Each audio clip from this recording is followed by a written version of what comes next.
ত্রিনেত্রেস কুকারিতে আপনাদের সকলকে জানাই আমার সাদর আমন্ত্রণ।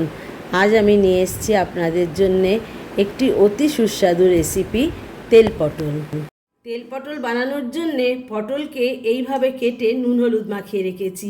এইটা নুন হলুদে যত মজবে তত এটা ভাজবার সময় কম তেল টানবে। দেখুন কতটা জল বেরিয়ে গেছে এর থেকে। এইভাবে করে ভেজে নেব।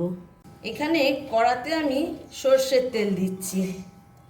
কড়ায় সর্ষের তেলটা একটু গরম হলে তাতে কালো জিরে আর শুকনো লঙ্কা ফোড়ন দিলাম। ফোড়নটা ফুটে উঠলে তাতে পটলগুলো ছেড়ে দিচ্ছি। পটলগুলো লাল করে ভেজে নিয়ে ফিরে যতক্ষণ পটলটা ভাজা হচ্ছে আমরা একটা মশলা তৈরি করে নিচ্ছি। যারা আমার চ্যানেলটিকে সাবস্ক্রাইব করেছেন অনেক অনেক ধন্যবাদ পাশে থাকার জন্য। যারা নতুন তারা আমার চ্যানেলটিকে একটু সাবস্ক্রাইব করে একটু বেল আইকনটি টিপে দেবেন, যাতে পরবর্তী ভিডিওগুলো আপনারা পেয়ে যান। এবারেতে 1 টিস্পুন জিরে গুঁড়ো দিলাম, 1 টিস্পুন মতন কাশ্মীরি রেড চিলি পাউডার দিলাম।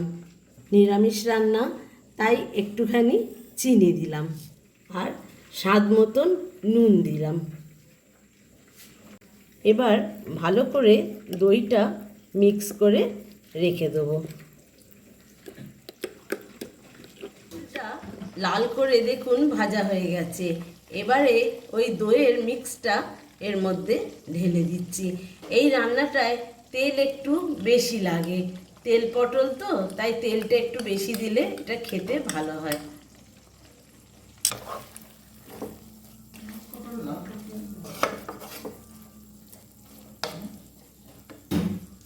এই রান্নাটা করার সময় একদম জল লাগে না, গরম ভাতের সঙ্গে ভারী ভালো লাগে।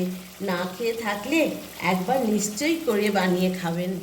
শেষে একটু ধনেপাতা ছড়িয়ে নামিয়ে নেব।